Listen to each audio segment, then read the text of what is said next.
Sam and Chris. We had a question about creating distance.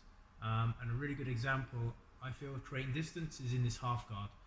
So just looking at the half guard, if Chris has my leg trapped or I have myself in half guard and he pinches his knees in, he's creating a lot of pressure on the leg, so it can't really, if I try and move around, he's got it pinned. The other most common aspect of half guard is people want to use the underhook and stop me from sitting up, or in some cases they're just going to nip the elbow in nice and tight and stop me from again getting underneath into that gap. Either way, they're keeping me nice and tight, which means that they can pass either head to the side here and start cutting through, or they can use the head to the other side and start driving me across, and they're essentially creating a lot of pressure. So I need to create the distance. So first thing we want to look to do is, whenever there's any pressure here, is by having my hand, or rather, first thing I want to look to do is not be flat. So as always, any position we're in, if the hand's on the hip, if I'm here, I want to create a little bit of foot on the mat and get my hips out. Getting my hips out puts my hips in a different direction, and I'm more going towards, getting away from him. From this position, my next biggest detail is usually this knee being tight to mine, closing the gap. So I want to create some space by putting my hand on the knee. By shrimping and keeping my hand on the knee, he's not really able to put the knee back in towards my hip. If he controls the hip, he controls my hip line, and he controls my leg.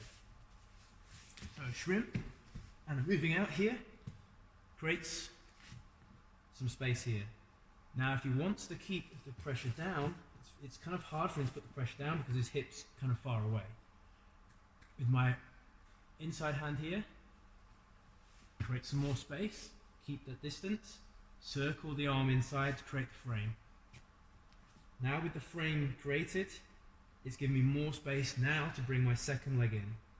Now I have the knee shield. From the knee shield, I can bring my knees through, create the frame, and create a lot of space. To gain even more space, the knee can come up.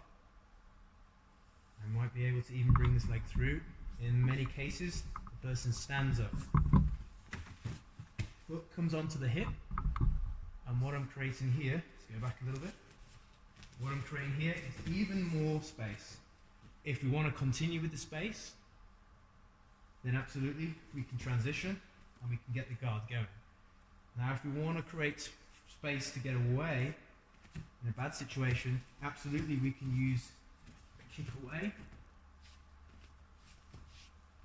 a technical stand up, and we've created the ultimate space. So go through that once more. So from a half guard situation here, he's got the underhook, he's got the pressure down, and he's got the hip connection. Knee, I want to move my hip out, a little bit of a bridge. You see how I'm keeping that distance with the frame. Hand comes over, more space for the knees to come through, second knee can come through, more space here, coming up to my elbow, move over a little bit, coming up to the elbow here, and now I have the distance to regain any kind of guard I want. Knee can come through, he doesn't like this position, so he thinks standing, foot on the hips, and again we're into a position to regain guard, start our sweeps, even if they back out a little bit, and create the distance. I hope that answers the question.